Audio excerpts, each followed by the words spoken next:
花が咲いたよ. Hello, everyone. Welcome back to Hindsight. It is our brotherly nostalgia podcast. I'm joined today by my brother Bryce. Say hello to people. Hey guys. We're back, and I'm Prince. We're going to be talking about fears. And, you know, since this is more of a nostalgia based podcast, I don't want to limit it to just nostalgia based topics, but I think we could do generalized topics that also have to deal with our past. So it's not, it's more so a way to reflect on the things or fears that we used to have and what fears we currently have. Where do we think they stem from? Things of that nature. I don't know what he put for his fears. We both have our own lists of different things, and mine in particular I have in multiple categories. So I have my general fears, which are fears I still have to this day or recently acquired or gotten as an adult. And then I have my childhood fears, fears that I've overcome, and irrational fears, and even some rational fears. So we're just going to delve into all of the things that we're afraid of. So this is going to be a very, emotional or deep episode. I don't know. We're going to go to places. I don't know where we're going to go, but we're just going to figure it out. And hopefully you guys are, willing to hop on the ride here. So I guess before we get into the lists, I want to structure it where we'll name, some in any particular order. Like I'll name one, you name one. And if there's overlap on one of our fears, because we don't know, what each other put, if there's overlap, then, we can spend time talking about it more. And then we'll just continue to knock down the list until we eventually run out of things to talk about in terms of what we're afraid of. So it seems pretty simple to me. Sound good to you? Yeah, no, it sounds perfect. Okay. So before we delve into that, I want to, pose the question of, when it comes to fear and like the raw emotion of fear, how often do you think you feel that emotion, in your day-to-day life or just in general? Like how many times throughout the year do you think you genuinely feel afraid? Like true, genuine fear, that like feeling like your safety being removed, that kind of fear. Very, very, it's a very, what's the word? Infrequent. It's rare that's this. It's not something I experience often. No. Okay. Well, let's not say, fear for your life type of fear, but just the general emotion of fear. It could be something like, oh, I'm afraid I might fall down these steps I'm trying to carefully walk down. Things like that. It's like, how common is it in your life? Would you? In that case, it's every second of every day, just in the back of my mind, because of what some of my fears are. I that is like an ever-present thing. Okay, that's an interesting place to start, because I have some people I know that seem weirdly fearless in ways that I don't understand, but I am very envious of. But I also think fear is important because it can be a good tool to keep you safe, and also just a good tool to make sure that you don't fuck up. So I was gonna say 100%. yeah. Like, So it's necessary. okay. No, Yeah, yeah. some people who are like just unafraid of stuff, they'll do like the dumbest shit imaginable, and you're just like, but like, shouldn't you give that a second chance, a second thought? But no, they're fearless, Yeah. and then they'll do something, and it's like, Okay. Yeah. Perfect. Well said. So, I guess I'm gonna go through the first one I have here on my list. I didn't really put them in a particular order, but the first one I have here, and this is just my, I guess we should start with childhood fears. I'm gonna start with the childhood fears because those we'll work from there and then work our way up to what we currently are afraid of. So, gotcha. the classic one that I have, when I was younger, I was afraid of the dark, but a lot of kids are afraid of the dark. So right there with you. yeah. So I guess to dive more into where do I think that stems from and why I was afraid of the dark, I think it's the classic, innate fear of the unknown. And when you're young and small, like things just feel so much bigger than what they are. You'll be trying to go to sleep in your bed, and the shadow of a coat hanging on a rack could just look a certain way to you, and that could freak you out. Hearing, I have another one on here that's like a house creaks and noises. Hmm. Um, Basically, at my grandmother's house, the house just creaks on its own. I don't understand it. I don't like it. It's terrifying to me, and every time when I would spend the night there, especially alone, when it's with other people, I can like tune it out. But when I was spending the night there as a kid, younger, there would be nights where I'm there alone, and I know that no one is awake and walking throughout the house, but you hear creaks like on the every minute, and it's just it freaks me out. I hate old, raggedy houses that have that going like throughout the halls and all that Yeah, stuff. That stuff constantly just freaks settling. me out. Exactly. I can't Yeah. stand it at all. But the dark specifically, I don't really know where it stems from. I think that's just a thing that all kids are afraid of at a certain point. I think everyone at a certain point, that'll be like your first fear is the dark, because it's just this thing that you're just going to eventually get used to. Like, I would say there's still times where I'm, laying in bed at night and it's dark, and I just get the feeling that someone's watching me, or something is gonna pop out and come and scare me or something like that in the back of my head. So like the fear never completely goes away. It's just you're just more on edge. When it's dark, it's like, okay, I'm gonna pay more attention to what's going on around here. So that's one of my first, I guess, childhood fears. But yeah, if you got input on the dark, if that was something that you definitely fit into, or what's a childhood fear of yours? So actually, I'm gonna piggyback off yours because I also had dark on my list, but for a slightly different reason.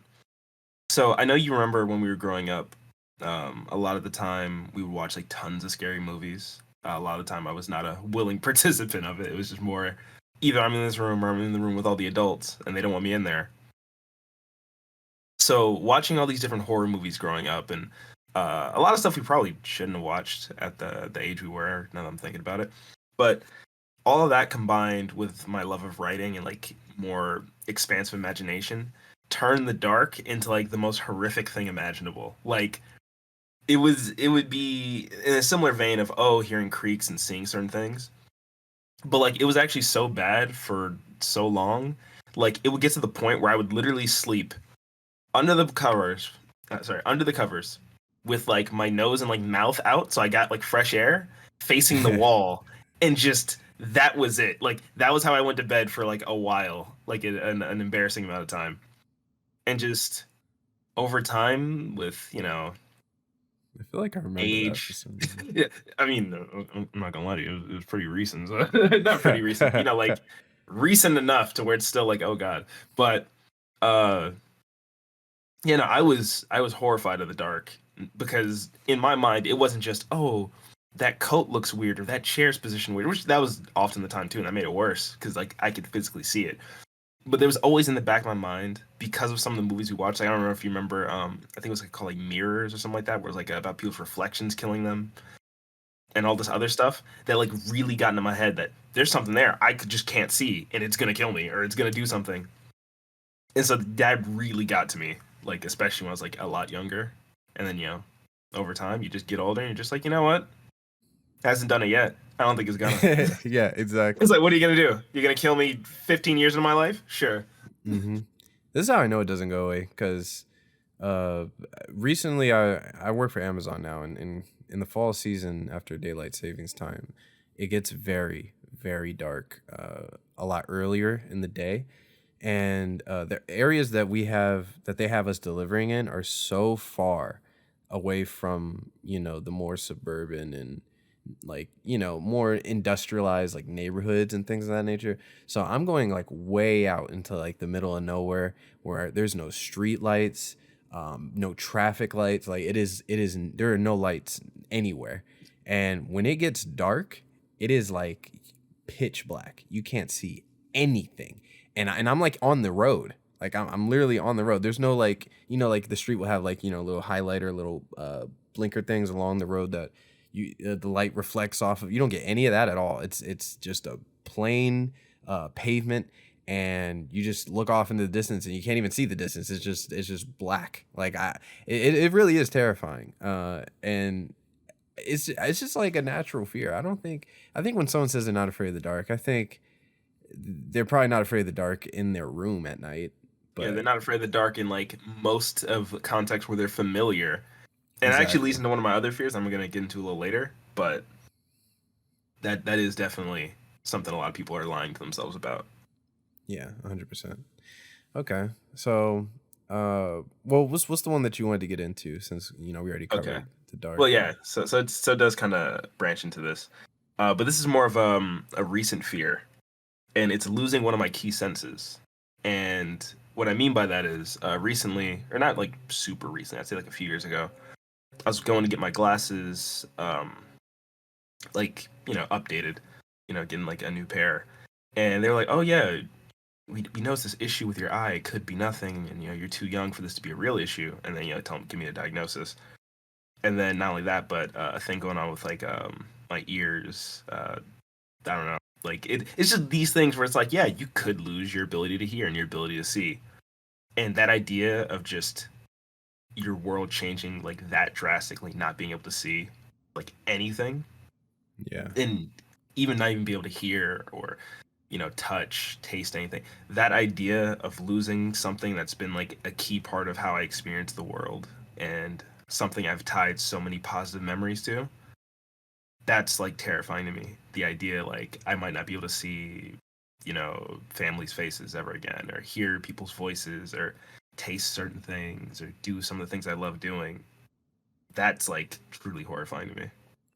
That is. Yeah, I think you just added another one on my list. I didn't think about that. That Yeah, and truly is that's horrible. and I was gonna say that's recently just become a thing because like it's something that I've noticed like that my hearing isn't as sharp as it like used to be. Like I used to be able to hear someone like coming like in the house from our room with our doors closed with you doing something in the room, and now it's like even with like no headphones on and just a video playing, I'll like go downstairs and be like yeah, and the mom just, I didn't call you. I was like, I could have sworn I heard you like call me. Or sometimes she is calling me and there's nothing playing. I'm just in my room. She's like, you didn't hear me calling you? I was like, no. And like I'll get like that dull ringing in my ears. Yeah. And like there's even been some days where I found out this was like another issue I got like addressed. But like I straight up would wake up some mornings and just couldn't hear out of my ear for the entire day. And like Wow. it would be like muffled like ridiculously. Like it would be like if you like turn the volume down on your phone to like 20% and then just held it at like normally, like you can notice there's a difference. And like it was just horrible when I'm at work and just people are to my left and I just can't hear them. And like that got me. Like once I got my ear checked out and they're like, oh yeah, it's because blah blah. Like just don't use Q-tips because you're pushing stuff down. You're not cleaning anything. And like it's horrible. Yeah. That's really scary. Now the thing about hearing mom call you, even if she doesn't call you, like this might be funny, but this happens to me. Like I'll be I'll be here at my dad's house, and I will hear my mom call my name, knowing she's not there. And I'm like, what the hell? I was like, what's going on here? I think that's just something that's just like Ingrained. yeah, it's just beat into your head. Like I hear her call my name all the time, and I'll at random place. I'll be at the grocery store and I'll hear my mom call my name. So I don't know what the hell's going on there. Or I don't know if you've had this happen because I know we both worked in fast food. I know for you it was a lot longer ago, but I know like sometimes like I don't want to say PTSD because that's ridiculously like over exaggerated. But I know like sometimes you hear like the beeping of stuff and you just be Yeah. like, oh god. I call it McDonald's OST, because that's literally what it like when you hear the like the little The the beeps. greasers, like for the fryers getting ready, like all that beep beep beep, Yeah. beep, all that I'm like, bro, that's McDonald's OST. And like it's like you hear it and you're transported there. Like I know exactly what you mean. It is like a form of PTSD. It's like whenever anything reminds me of like the fast food days, I just like I freeze up and I'm like, oh no, like not again, not Yeah, again. that's why like I don't even like going to fast food places anymore because I hate hearing that like that noise. I just Hmm. hate that audio. Like Yeah, it's it activates my fight or never flight again. response. Yeah, that's definitely a fear for sure. Ending up back in one of those joints. Yeah, what's Okay, another one off your list? Let's go ahead and okay, let's okay. bounce back. So, still on childhood fears here. The next one on the list is heights. Now, this one's pretty interesting That's a good because one. I would say this is one that was really bad when I was younger, really, really bad. But I would go as far as to say I think I've conquered it for the most part because there are things that I'm willing to do now that I know for a fact I definitely would not have been willing to do back then. And one like core memory is we went on this field trip in middle school. I don't remember where it was. It was some place or whatever. And the coolest thing they had there was a zip line that you could go on, and it takes you all the way down through the whole trek that you went up or whatever. And on the way up there, I had a bunch of friends that are like all hyped to get on this zip line, and I was like being fake excited. I was like, yeah, let's get on the zip line. Yeah. And then as we get closer and closer to the zip line, I start seeing the height. Like I start freaking out. And then I chickened out and I just didn't go on the zip line. Everyone else that I was with, they all went on the zip line and they had to watch me do the walk of shame all the way back down. And that moment has like just never evaded my mind. It's this thing I just think about, this regret of like, why didn't I go on the damn zip line? It would have been fun. Why didn't I do it? And I was like that with a lot of things, particularly like roller coasters and things of that nature. And it was like that until I conquered it. And heights is like one of those fears that I totally understand how someone could be afraid to conquer it, because it is quite a hard one to conquer. I will say.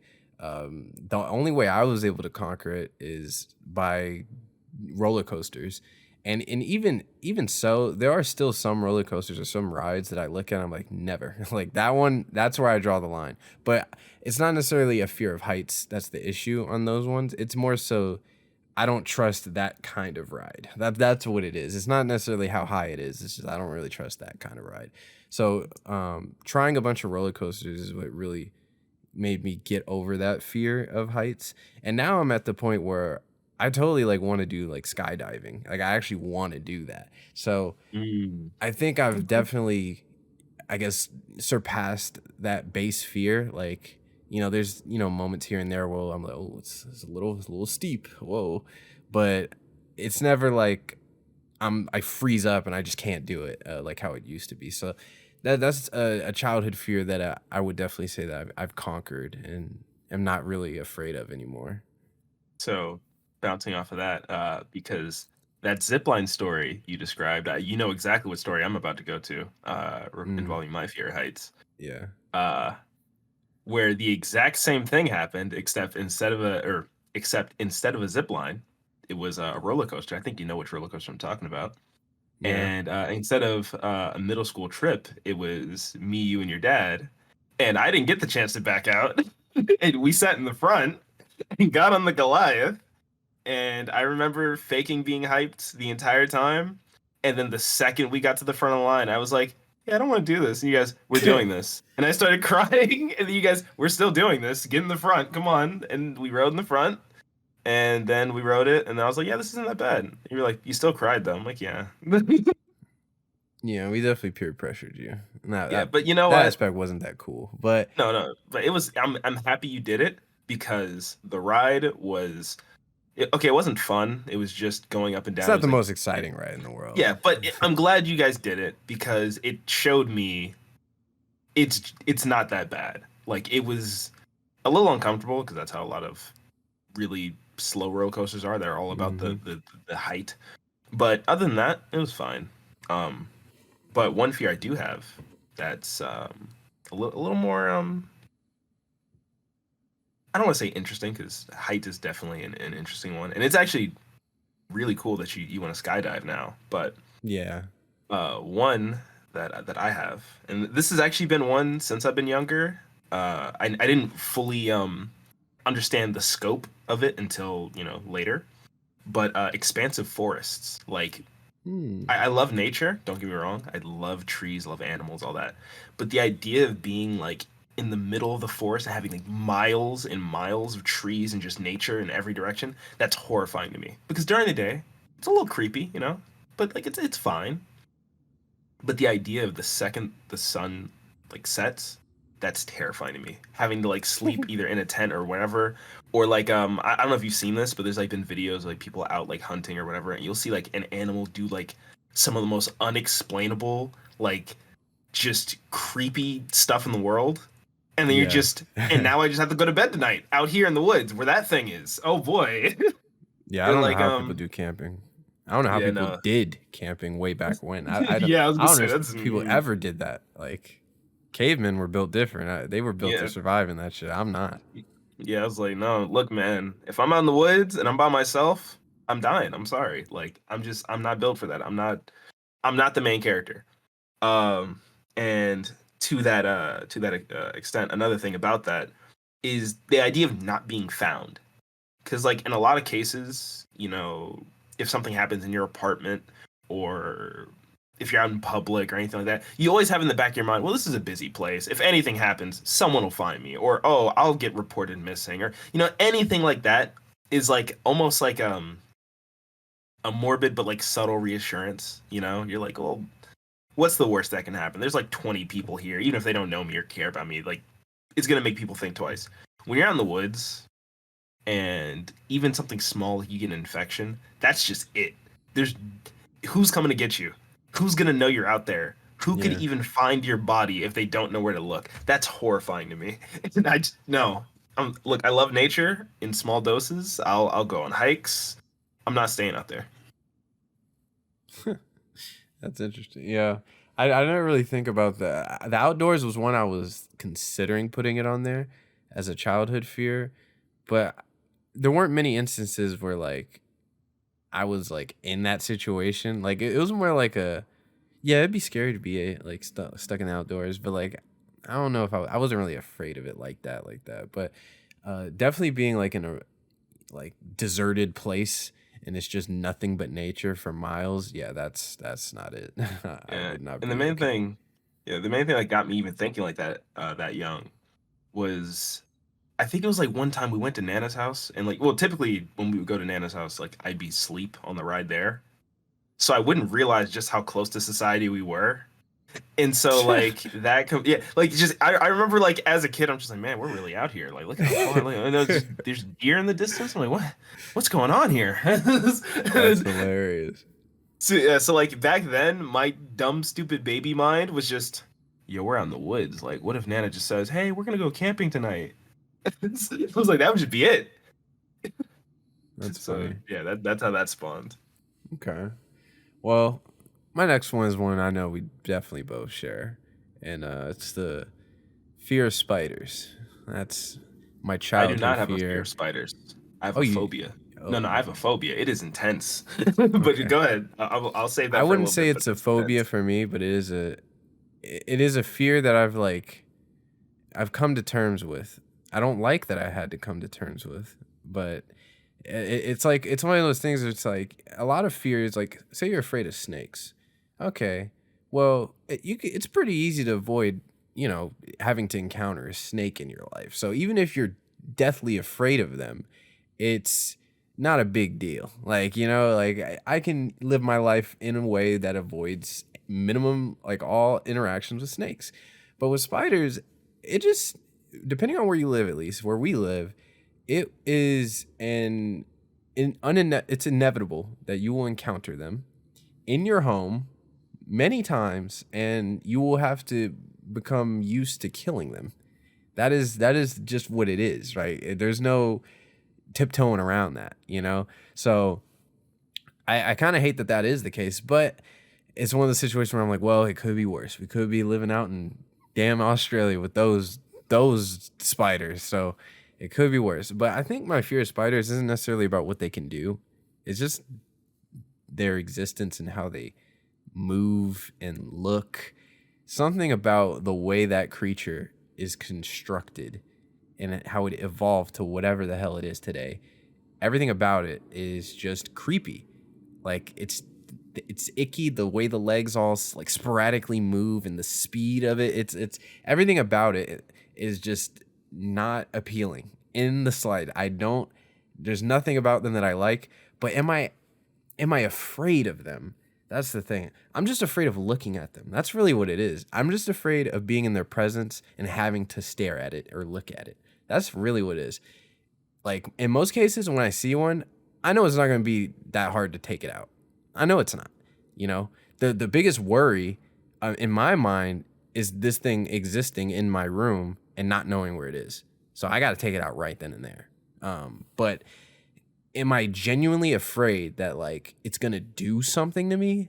Not really, you know. So this is a weird one for me. I'm very afraid of them, but I'm not afraid of them at the same time. So for that reason, I wouldn't say I have a phobia. I just don't like looking at them. Like I just really don't. I'd rather not, you know. Yeah, I get it. And I mean, that's definitely a rational way of looking at it. But yeah, no, it's so much worse for me. So for starters, right? I guess I should describe the effect they have, right? This sounds so dramatic, but I swear I'm not making this up.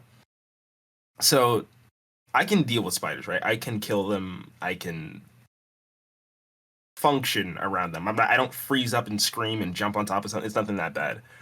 But I've noticed like there's like an effect they have where like when I see one, or like really just seeing one. It's not like if I'm near it or anything like that. But like how do I even describe this? Like this is gonna sound so weird, but like it's like my tongue feels like it has hair on it. If that makes it like my mouth feels weird when around them, and like Interesting. it feels like I don't know. I can almost imagine them crawling on me. It's horrifying. Spider-Man's still my favorite hero, but Spider's horrible.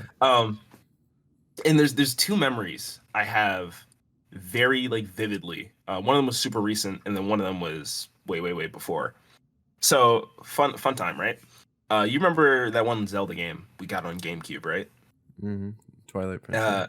Yeah, Twilight Princess, great game.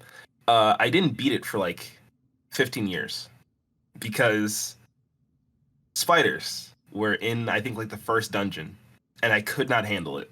I finally pressed through, and then had to cut the game off because, like, I think the third dungeon had spiders too. Then I finally pushed through, and then there's another boss where now you get to fight the spider, but you have to go into first person to do it, and like that took me out. I couldn't do it for the longest. Why first person? That's so fucked up. Yeah, no, it makes you go into first person to shoot an arrow at it because it's a giant spider with an eyeball on its back, and so you have to go into. Oh god! And then the idea of when you kill a spider and it shoots out bait. Oh god! Oh, I hate that. Yeah, that's bad. This was super recent. I'd say like it was like 2 or 3 years ago. I was working at in the fast food industry. You know, at the you know The Golden Arch. The luxurious Golden Arches. I don't know why I stuttered so long on that. And I remember I was like super tired because I barely slept the night before. Where I was working like a 9-hour shift, which isn't too long, but that combined with like lack of sleep and all, I was not there mentally. And I remember I went into the shed to get something. There was like spiders in the shed, but I just ignored them, grabbed something, left. Right? I was like, okay, just pretend they're not there. Don't look up. You're fine. And I remember I'm on the table making sandwiches, and this was the first and I think only time I've ever like full on hallucinated. But I saw this giant spider on my wrist. I like swat at my hand, like have this whole panic attack. Look down, nothing. There's nothing on the floor, nothing anywhere. No one's like, I didn't see anything. Like, if there was a spider on you that big, we would have saw. And like, it was. I swear, I thought it was like real. And like, I just for like the next like hour, I was just like, it's got to be on me somewhere. Like, it's not on the floor somewhere. And they're like, dude, if there's a spider that big, we'd see it, or it would bite you, or like I had to like be talked down by a bunch of friends, but like. They're gaslighting you. Yeah, literally, my brain gaslit me into, bro, spider on your arm, and everything in the universe that tell me it's not there, man. That's so funny you bring that up because I have another core memory, and I was really young. I don't know what age I was, but like this was like our old house. Like Sean was living with us, and we had the 2 pit bulls in the basement. Like it was that house, and. I was sleeping in the room, and I just have this memory of like waking up like terrified, like, and I can remember the visual like so perfectly, but essentially it's like because it was a bunk bed, So I'm on the bottom bunk, and I'm like, I wake up, and I see these like hundreds of spiders like dangling from the top bunk, like all like lowering themselves all around me, and I Mhm. just start screaming and freaking out. And then I remember mom and Sean, they both come in the room, and they're like, "What's going on? What's going on?" And I was like, "There's spiders everywhere. There's spiders." And I was panicking like crazy, and they didn't know what the hell I was talking about. But I was like so terrified and scared. I had to be consoled, and like I just couldn't sleep that whole night. And that was like, it's just so crazy because like the visual of it, despite how long ago, like I'm telling you, I was in the single digits. I was like maybe 6 or 5 years. I don't know how old I was. I was very young, and I just remember the visual of it like so perfectly. I can remember every Mhm. detail and aspect of that memory. And yeah, it was exactly what you would call it. It was like a hallucination. I don't know what about my mental state or state of mind that made me specifically have that reaction, or why that visual came into my head at that time, but for whatever reason it's just stuck with me like through all these years, that there'll be moments where I think back to that moment. I'm like, dang, like what the hell was that? Yeah, I got you.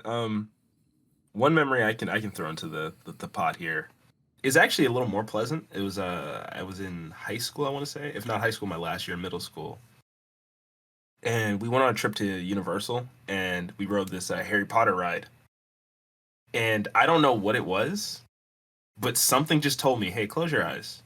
And I shut my eyes for a solid like 30 seconds, opened my eyes back up, went through the rest of the ride, and everything was fine.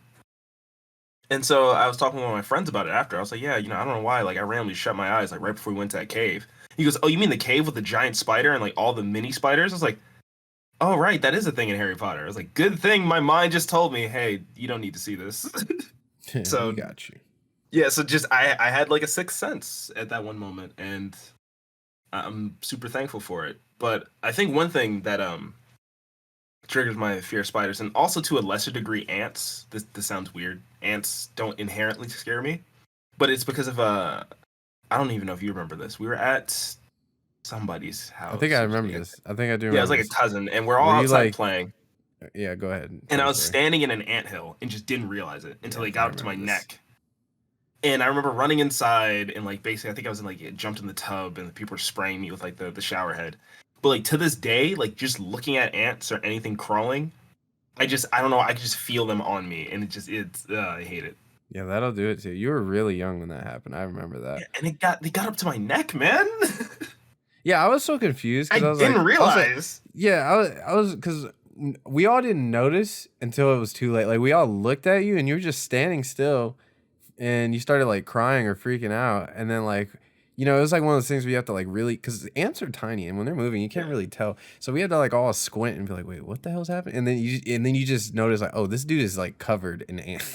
Like how And the I'm hell did confused. They this didn't happen? bite me at all until they got up to my neck. They're like, okay, now we made it far enough inland. Let's start attacking. They had a Yeah, plan, man. that They will were definitely plotting. traumatize you for sure. That is super That was my scary. canon event, man. Yeah. Okay. Wow.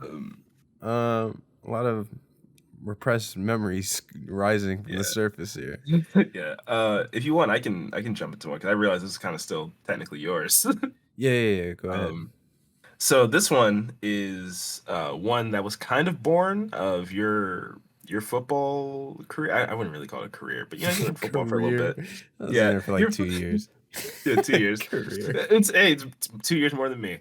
And not just that, but like just I don't know. I guess it's because it hasn't happened to me pretty much ever.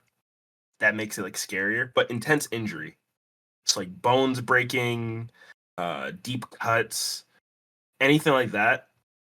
That terrifies because like not the pain itself, but just like I don't know because like since it's never happened, I don't know what to expect. So I don't like because I've had plenty of friends who, oh yeah, I broke my leg or I broke my arm or broke my wrist, and I've seen tons of movies like Saw and all that, which is horrible. We definitely should not have been watching that as young as we were, but it always just has me like extra cautious about everything.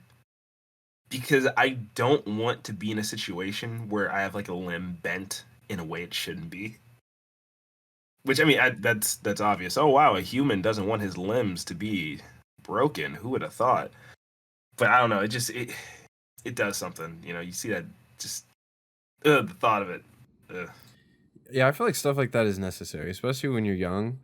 Like, I feel like you should go through breaking a bone or, or spraining an ankle or something. I feel like something like that should happen to you because it's how we learn not to fuck up. Like, it's how we learn to not do dumb things, right? Like, there were multiple times where I like my specifically my right ankle. I have I have tore that thing up like at least 3 or 4 times doing dumb things, jumping over fences, riding scooters too fast down a hill, like all this stupid stuff I used to do when I was younger. That like it's like now it's taught me to be very careful, especially like at the age I am now. Like you start to realize like how weak your body is or how like feeble you really are. You're not immortal like you used to be as a kid. When you're a kid, nothing phases you. Like you just do like whatever, and you're not, and you have no fear of it. Which is why it's interesting that you actually do, despite not having experienced any of it. But now I have like a super like fear about injuring myself, even but mainly because I've noticed like you just do, like I notice things take longer to heal, a lot longer. Like when you hurt yourself, when you get to around the older the number, it's like stuff is not, you don't got that healing factor like you used to when you were younger. Start looking like Logan. Yeah, exactly. It's not working out. So I found myself like, when I was younger, I would like, go down the stairs a little quick, be a little quick with it. Oh, there's 4 steps left. Let me jump to let me just jump down for no reason. Just cause why Yeah, not? It's I fun. still do that.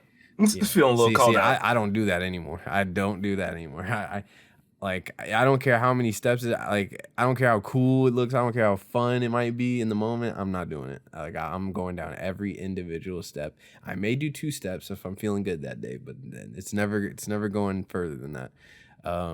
But yeah, you just look at very like you're just extra careful. Like the moment that you have something happen to you and you're like, oh, like this is this is not my body is not what it used to be. And from that moment on, you're just like, I'm just gonna play it safe in all situations. So I wouldn't say that's necessarily like a really big fear of mine, but it definitely is one that I've like recently obtained where I'm like, oh yeah, getting injured is very scary now.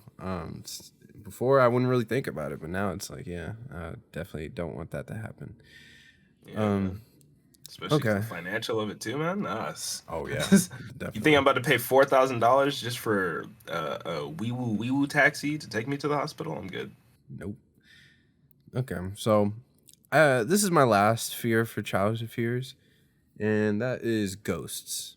Now, this is one that I used to be really spooked about or afraid of because it was a pretty long period in my life where I believed in ghosts and I thought ghosts were like among us or like they're around doing like this would be my canon explanation for the creaks in the houses and all these things. I'd be like, oh no, there's a ghost somewhere, there's a ghost doing this. And I think I get this a lot from my aunts because specifically Auntie Netta, she's very into the supernatural when it comes to ghosts and things like that. So I would like watch tons of TV and media and movies and things of that nature that had to deal with that when I was around her. So it very much like planted that seed in me. So I had that belief of like ghosts are everywhere or whatever. Now I don't really think I believe in ghosts anymore. But when I was younger, it definitely was something that spooked me for sure. So I wouldn't say it's a current fear anymore. I don't really believe in it now, but it was something that definitely was like, whoa, I don't like what's going on here. There's creaks in the house. I don't know. There's some, I don't know. I got you. I definitely understand that. Yeah. Any other childhood fears you got? Yeah, so I have one that kind of ties into ghosts. It's not ghosts exactly, but it's more of things that are like occult. So I'm not gonna get too into religion or anything like that because I mean this isn't really the place for it. But Yeah, we can get to that in another episode. yeah, I was gonna say I'm not super religious per se. I do believe in a higher power, but with that comes it's like you can't believe in hot without cold, so you can't believe in good without evil. You can't believe in the Lord without believing in the devil, that sort of thing. And because a lot of the horror movies we watched growing up almost like directly delved into the occult, because that's the easiest cop out answer for a horror movie is, oh, what's the big bad? It's the devil. Mm-hmm. Um, but a lot of that really did like get to me and supplant this idea that there is this force that's not just a ghost, because ghosts will spook you or oh blah blah whatever. I mean, some people make ghosts like cute and adorable, like Casper. So it's like ghosts themselves aren't that scary to me. But the idea that there's something that exists purely for its whole point in existing is to torment you, and the idea that if you believe in an afterlife, this thing can torment you for all of that too. That's horrifying. Like that like got me.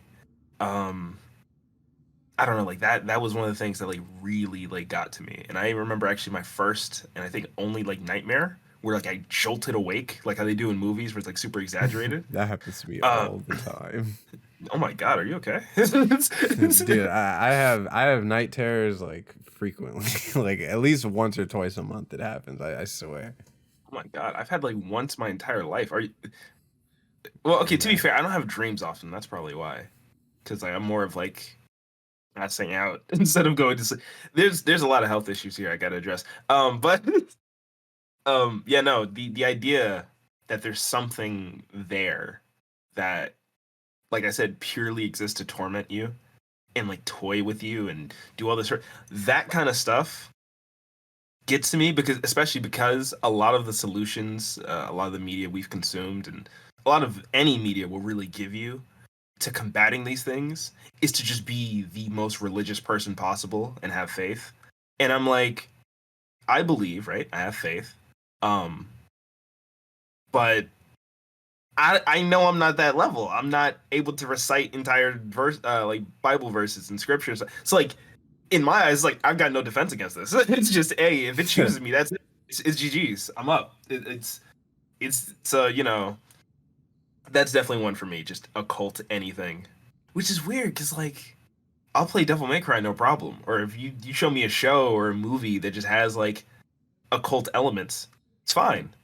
But the second you're like based on a true story, oh well, can't watch this now. Yeah. No, I understand. I was where you were with that around that time. We'll probably do an episode on, I guess, religious stuff sometime in the future. So for the sake of not getting like off topic, I definitely shared a lot of those same fears in a certain like point in my life, but that'll make for a much more interesting episode later down the line. So we can get into that at another point. So is that the end of your childhood fears, or is there like another one that you had like lingering around um, somewhere? hmm. Yeah, that's about it for the childhood stuff. But a lot of my childhood fears kind of carry into Into my adulthood? adult life. Okay, Yeah, so it's that's like, fine. you know, All right, so now we get into the real shit. the Uh, mean potatoes. yeah. So most of my fears are my normal fears that I have currently. I'm afraid of way more things than I was when I was younger, and I think a lot of the reason why is because when you're young, it's always the unknown. It's always the lack of information. Those are the things that make these things scary. But when you get older, and you learn a lot more about things, it's now that knowledge that becomes the thing that scares you the most. It's like knowing what these things are like is making it way worse. So I guess I'll start with a tame one. These two kind of go hand in hand, but I have failing slash disappointing people. Mhm. That's a big one for me.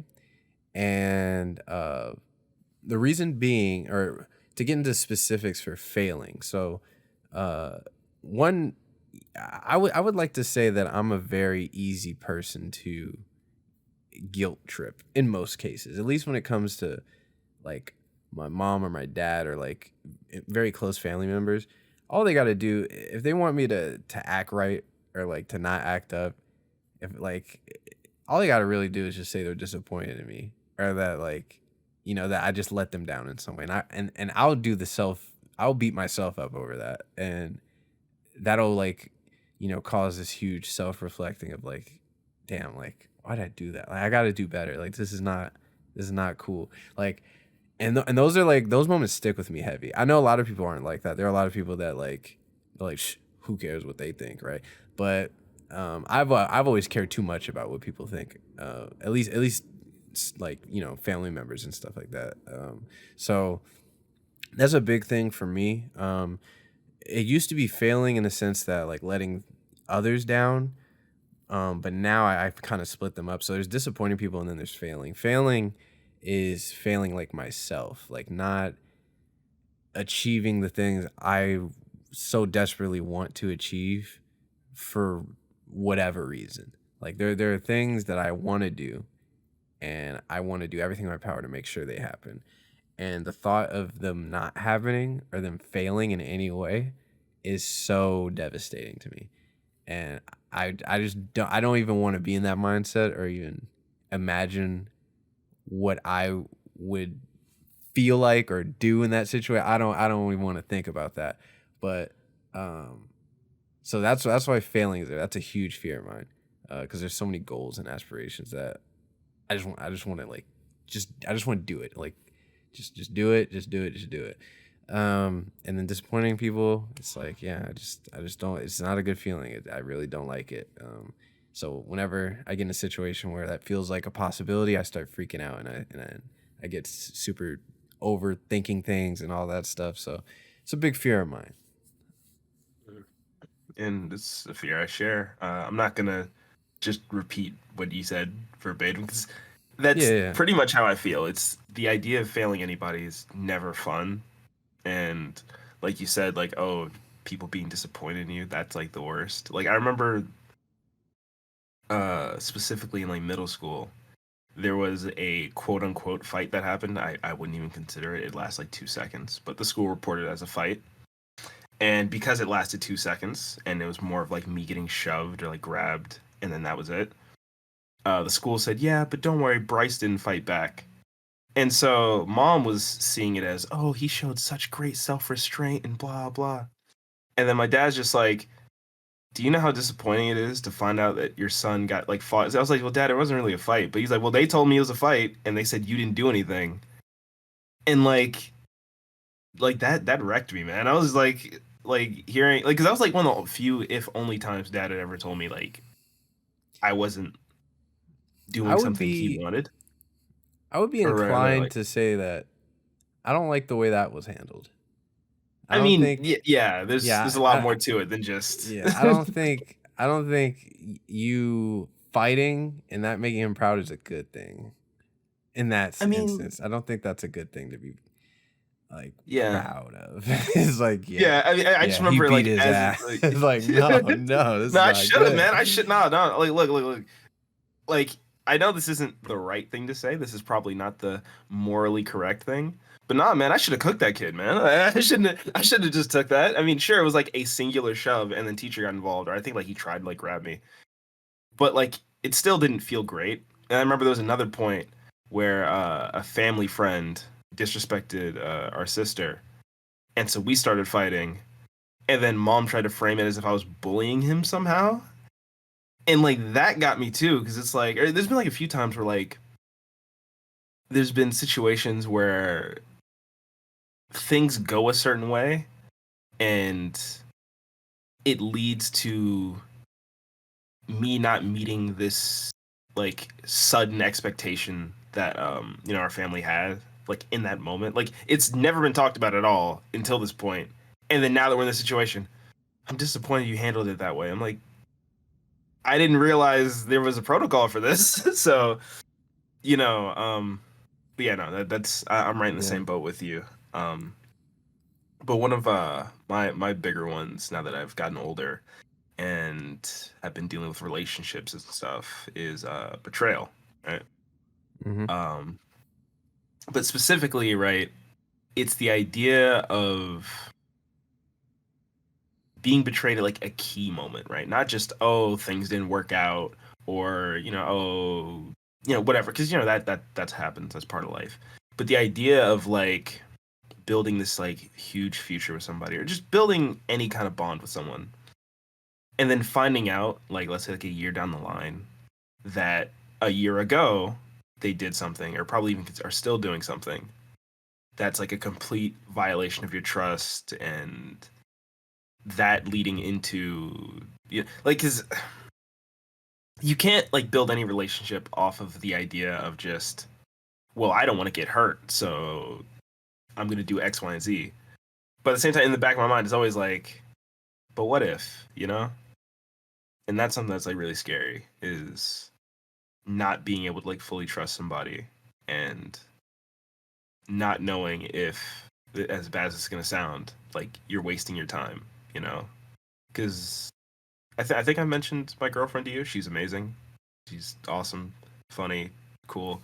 But, like, despite nothing being here as a sign of, oh, betrayal, in the back of my mind, I'm like, man, like 5 years down the line, it's just, by the way, and then just biggest plot twist of like a season finale level plot twist, and it's just okay now I've got because life's not a TV show or a movie. It gets messy, and there's Mm-hmm. no well here's how it's gonna perfectly go to solve itself. It's just no, you got to deal with that. And Yeah. so I'm hopeful, and I want things to work out, but in the back of my mind there's always that fear that what if something. I'm not gonna lie, the situations I come up with are the most outlandish, unbelievable, unrealistic like stuff you could imagine, but it's still there, you know. Yeah, yeah, that's real. That's real. I know some people that have gone through that situation, and it is devastating to think about.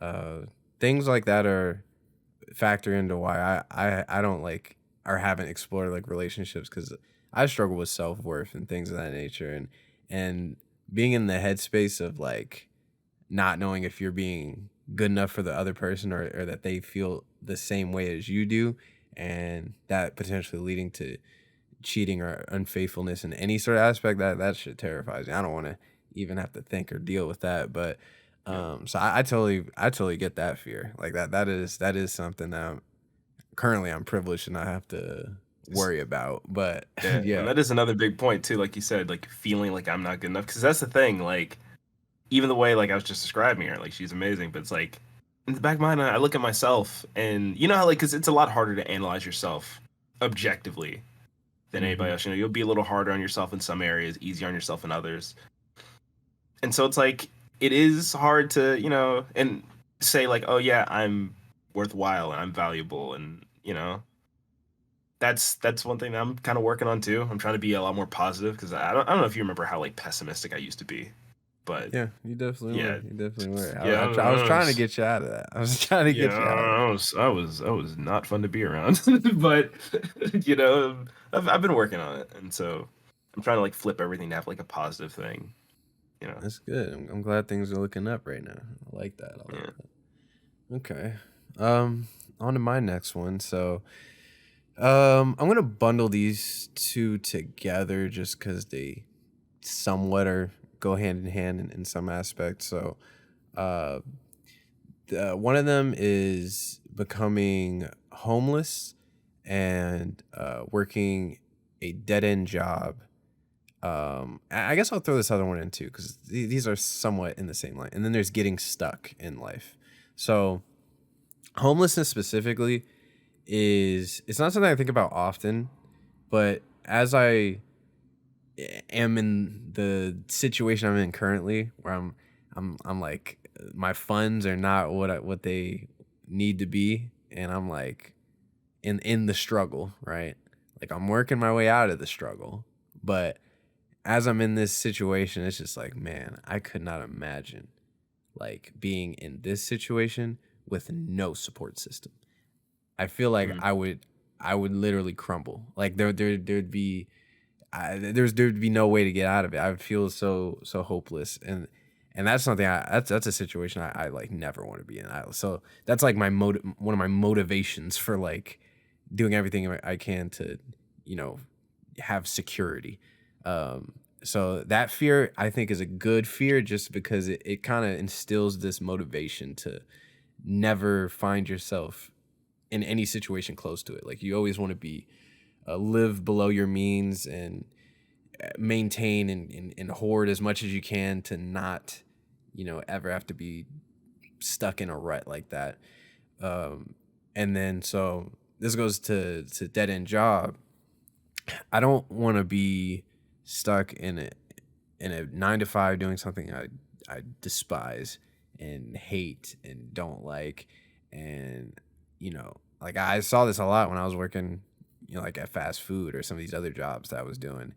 And to me, none of these jobs ever felt like, you know, a place to get comfortable or a place to stay Yeah, at. like They always felt fulfilling. like, yeah, they felt like a stepping stone to get to the next thing. It's like, I'm just here until I can do this thing. Like I've never gotten into one of these jobs and thought like, oh, I could see myself, you know, setting up camp here for a couple years. It's like, no, it's like, it's always been like, I'm just going to do this until I get this thing so I can now go and do this thing. And that's always been my mindset.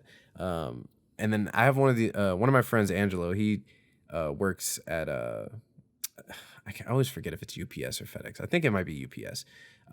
But he's been working there for about a year now or and some change. But as he started there, rose up through the ranks like insanely fast. In like a matter of months, he's like now like a manager, like a general manager of like a whole location and all this stuff. He's making really good money and like he loves it. Like he doesn't really have that like I Drive guess to do more. yes. And I never, you know, I don't look down on him for that. I actually find it, you know, pretty admirable and commendable. Like having these ambitions is almost like a burden to me because there's these things I want to do that seem almost impossible at times. But there's something innate in me that wants to like not even worry about it and just say, well, I'm just gonna do it. Like even though it seems impossible, I'm gonna do it. I'm gonna try and make it happen. Like that's like innate in me, and not everyone is lucky enough or privileged enough or to actually do the thing, and so it can be a burden that can you know ruin you or make you like when you fail and you just like, oh dang, now I gotta settle for a normal job or like one of these regular like that's the thing that I'm terrified. I don't want, and this goes it goes hand in hand with like the failing and stuff like that. So this brings to being at a dead end job, like very bare bones, basic work. Not that there's anything wrong with it, but I just know in my head that's not the end goal for me. And I would hate life if that was where I ended up. And then you have getting stuck in life. That specifically is in regards to my current situation. I don't like the Georgia life. I don't like the way things are here. I don't like the community and everything. Like I want to experience new things. I want to go somewhere that's completely different. I want to be out of my element. I want to explore and find other things. I just don't like it here. Everything about this place, it feels like I'm being suffocated here. I don't like it. I feel like it's restricting me from living life. And I feel like I'm as I'm getting older, I'm just like, please get me out of here. Like that. That's all I think about. All I think about every day is like the first thing I'm gonna do when I leave here. That's all that's running through my head. I just don't want to be here like right now. So all these things are like bundled up together into like one like big fear of just like getting stuck here, like not progressing in any way that's like meaningful to me. Like all these things are just like, please, like I just don't want this. I don't want that to happen. I'm doing everything in my power to stop that. So Yeah, that's that fear. And it's a very relatable fear. No one wants to stagnate. Well, I mean, there's some people who are very comfortable being like stagnant, and not in like the not in the example like you gave with your friend. That's fine.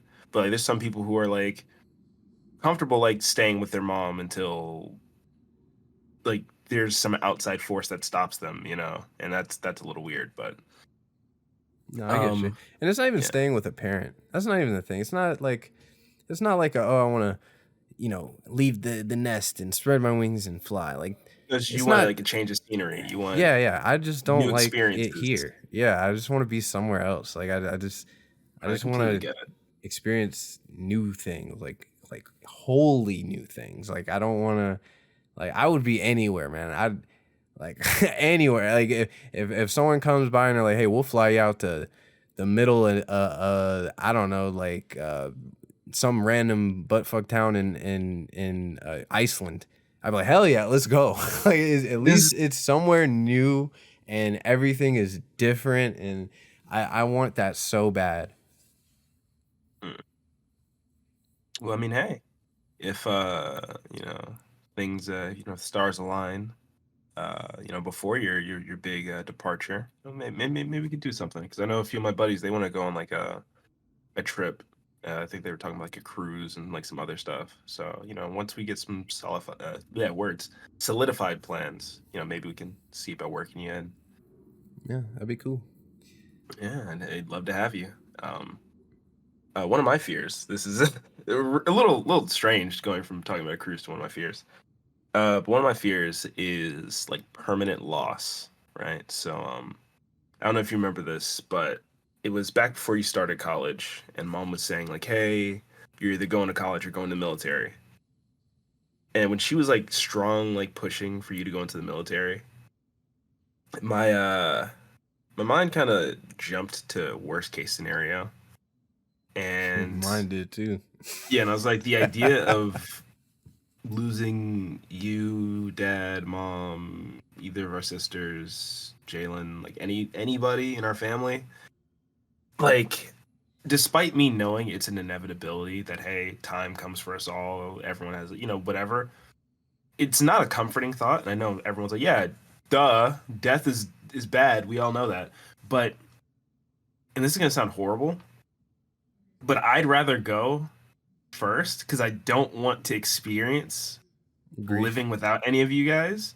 But at the same time, I don't want to go because I don't want you guys to have to. So it's like, okay, well, just lose. Just it's coin flip.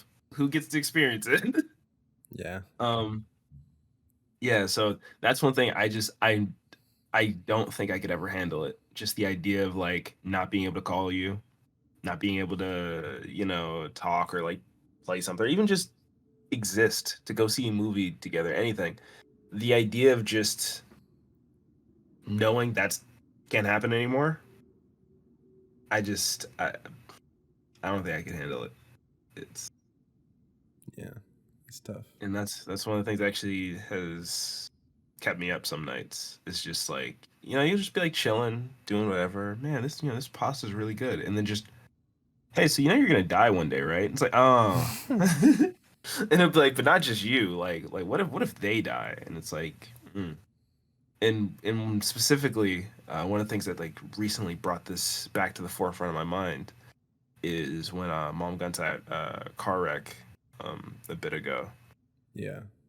and she was telling me about how the guy hit her side and Paris's side of like the car, and immediately my mind jumped to, well, is Paris okay? Are you okay? Is Deanna okay? And they were like on like some super heavy pain meds and like all sorts of other stuff. Like that was not fun.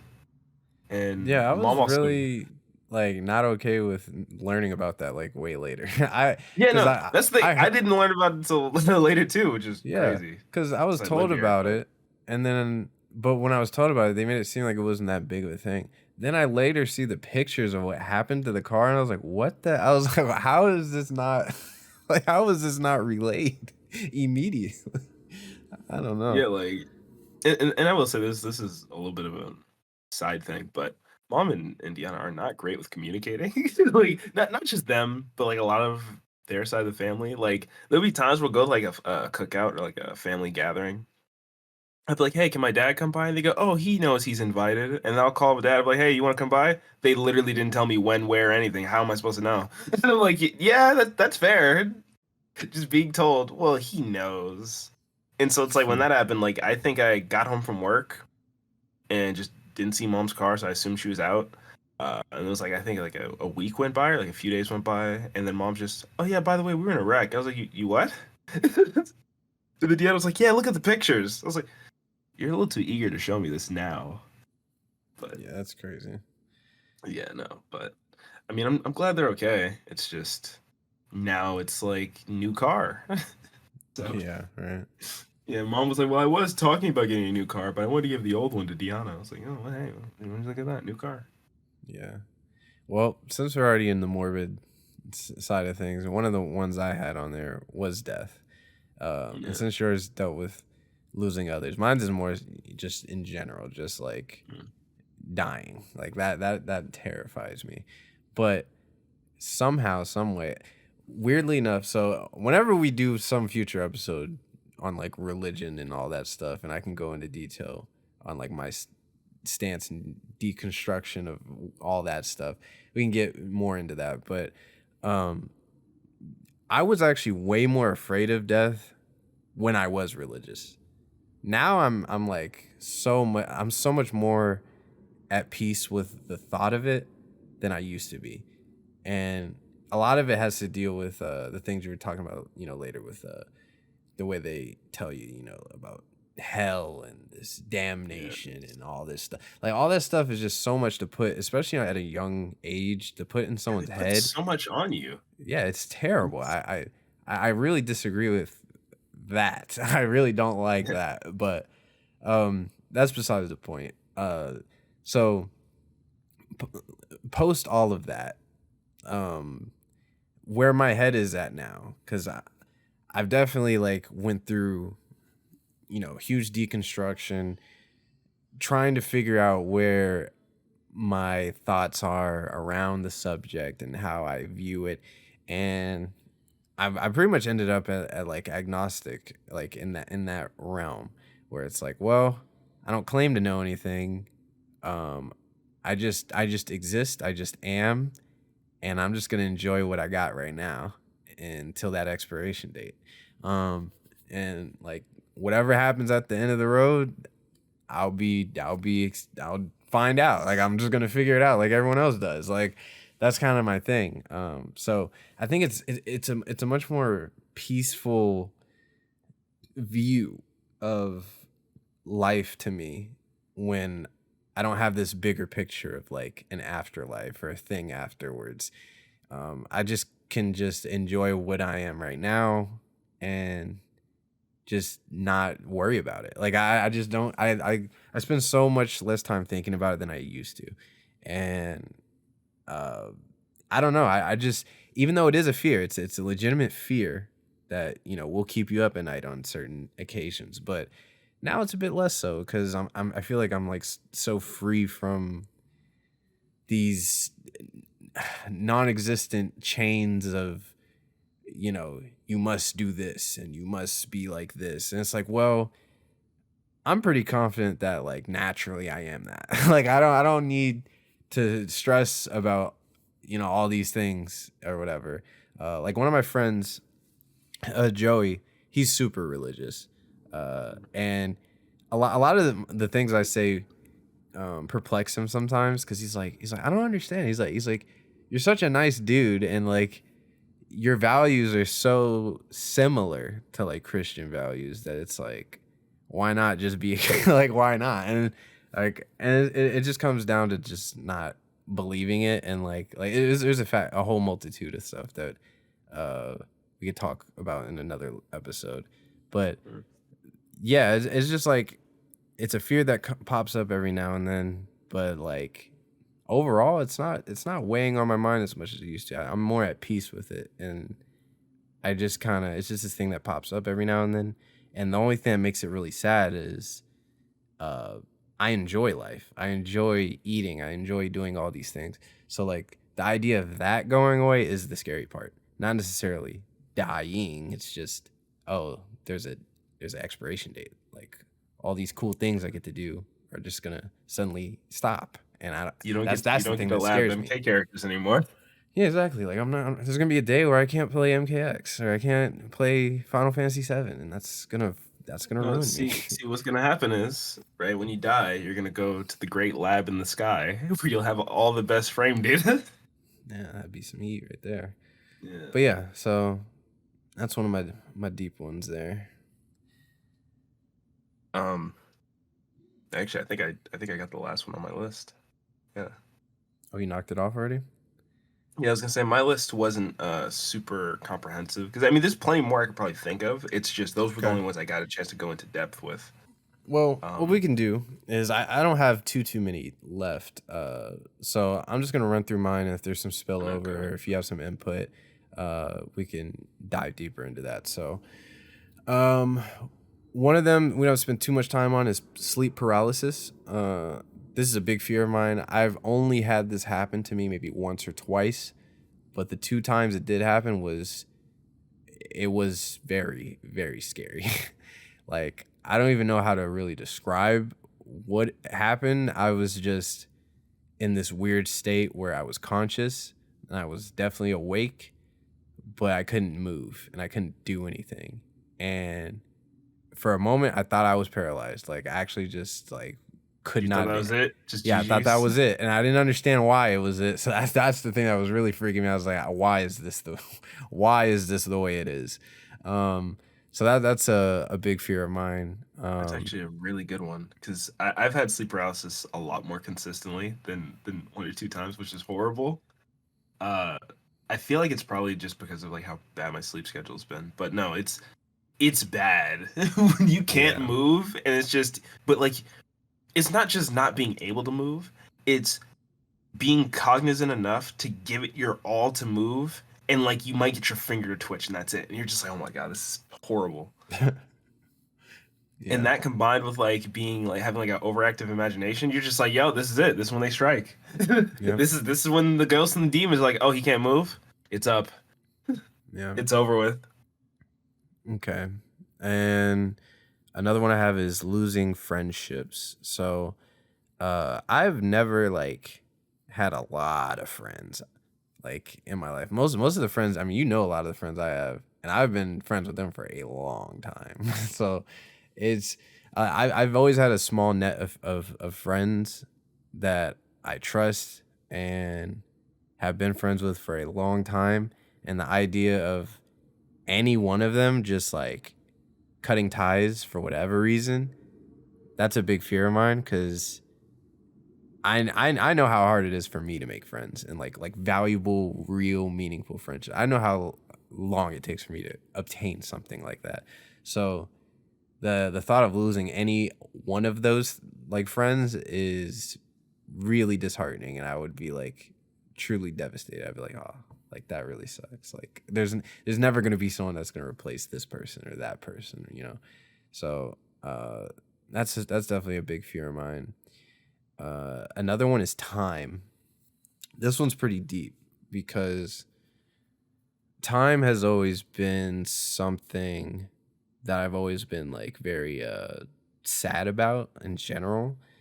Like the way I play back my life and milestones with like years, and it's like, oh, 2010, that was the year I did this thing and that thing, and like they're like highlights. It's like a highlight reel for every year, and that's kind of how I like remember, you know, eras of my life. And there's something sad about like a year coming to an end or like a certain point in time like just happening. It's like turning when I turn 25, I'm not going to turn 25 again. Like once that happens, it's done. Like there's no like savor it right then because it's not happening again. Like things like that are really really like sad. And one of the biggest things I'm really afraid of, and I know it'll hit me like a truck, but you know, say I get into this jet program and I do move away and I moved to Japan for X amount of years,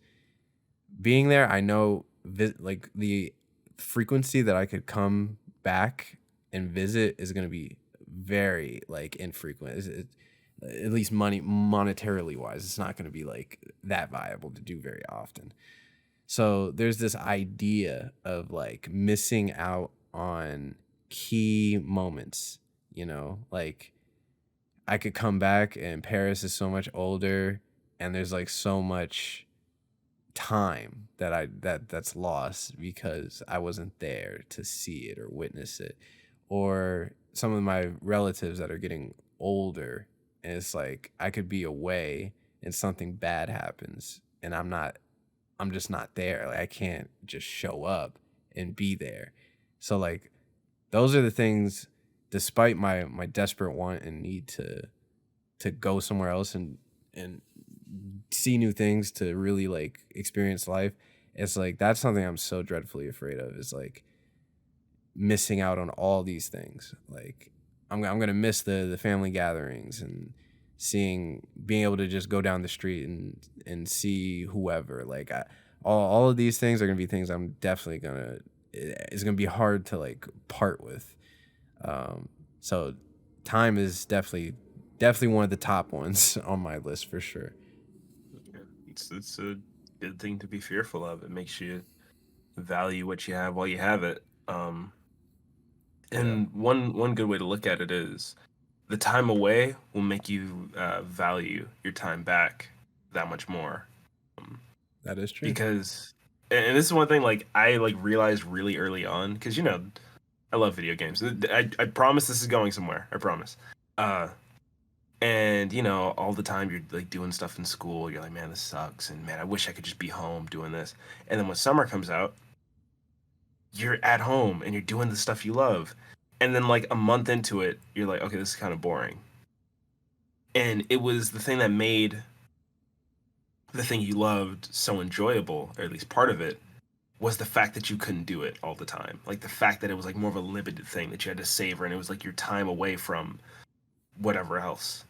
And I feel like time away will do that for you. Like I feel like it'll make your time back in Georgia feel a lot, not better. There's But gonna a be lot things fresher. I miss for sure, 100%. One of the things I looked up when I was looking into Japan, I was looking at like a lot of the different fast food places that are still there, and looking at the menus and things of that nature. And I was like, oh, they have Wendy's. Wendy's is like, for those who don't know, Wendy's is one of my like top favorite fast food restaurants. Not so much anymore because their prices have skyrocketed due to inflation, and it's really They made annoying. the 4 for $4, 4 for $5. It's over. We lost. Yeah, we did lost. And it's not even like 5.20. It's like 5.80. It's damn near $6. It's ridiculous. But they used to be like literally the most goated, like best bang for the buck, and they have the best fast food chicken nuggets, bar none. Sorry, they just take the cake on that one. And then I was looking at Wendy's Japan, and they don't sell nuggets. They don't sell them. And I was like, this is a travesty. So one thing I know is if I go there and I come back, one of the first things I'm getting is some Wendy's chicken nuggets. So that is there's definitely some things I'm gonna be like, dang, I took it for granted while I was here, because it's been so long since I got to experience and do these things. So Wait, is there a Taco Bell in Japan? yeah, they have Taco Bell. Okay, They have most fast foods that we have. They have KFC. They have everything practically. I was gonna say, it's not like a dumb question because like, yeah, they probably do. But I was like, man, Taco Bell's horrible for you. It's not good food, but God, I love it. So I'm like, I couldn't do it. It's actually one of the better fast food places to eat from, at least if you know how to order, right? Like they have a lot of good like vegan or vegetarian like options that you can do that don't have a ton of calories. Like Taco Bell low key is a pretty smart place to eat if you play your cards right. For that reason, I really like it. But yeah, they have most of those places. Just the menu is different. So I have two more that we can go through. One of them is conflict. I've pretty much always been a very pacifist type of person. I don't like conflict at all. If there's ever a situation where conflict is going to ensue, I will do everything in my power to avoid it or de-escalate it or just walk away from it. That is pretty much how I've handled most of my like issues in life, and it's worked pretty well for me, I would say. And I just don't like conflict. I feel like having a dialogue, having a good discussion that doesn't turn into an argument is more my speed. I'm really good at conveying uh, what I want to convey and trying to convince the person to see what I'm seeing. I think that's where my skills lie. When it becomes a shouting match, I feel like I can't even say what I want to say. And then that just makes me want to disengage completely. I don't like dealing with that scenario. If that happens, I'm just like, all right, whatever. This is pointless. Like there's nothing is getting done. So this is one of my I guess rational fears. I'm afraid of conflict mainly because it often it's just negative, like all the time. It doesn't really benefit, at least in this instances where I've had to deal with it. It never really benefits either person, and it also can be really bad. Like, in a public setting when someone is acting belligerent or someone's doing something and you're thrusted into a situation and you have to now deal with some situation, that freaks me out, especially in America where people are crazy and they will road rage. Oh, all right, I got something for you, and it's like, okay, well, like those are situations I'm like, I don't ever. I'm walking away. You got it. I'm not gonna argue with you. You win. You whatever it takes to make you feel good, I'm gonna do it. Like we're not gonna escalate any further. So conflict in public situations with random people and all these, I'd rather not. That is a pretty rational fear. It's funny you bring up road rage because when we were getting your tire replaced, the guy who's towing your car, he's driving out of our neighborhood, right? But he's in a big truck and we're in a small neighborhood. And there's a car in front of him that's like waiting on him to go, but is like too close. And so like they're both just looking at each other. So then the guy tries to go around the car, and there's another car trying to go around that car. And so then it's like the dude started doing all this stuff with his hands. I was like, oh, well, someone's upset. But then the guy towing your car rolls the window down, pulls up beside this guy, goes, "Hey, what'd you say, bro?" I said, "Wait a minute." I said, "Dude, can I get out the car first?" Like, yeah. The dude was like, "What you move your hands for?" And he was like, "Yo, you see me trying to move?" And they like go back and forth for a bit, and then the dude like drives off. He's like, "Hey, whatever. Hey, I'm moving." He's like, "All right." And then as we're driving off, he's like, "See, I just don't understand some people." I was like, "Look, man, I get it, but like, you don't know who you're talking to sometimes. Some people they're like, you know what? I've got nothing to lose, and I just bought this gun.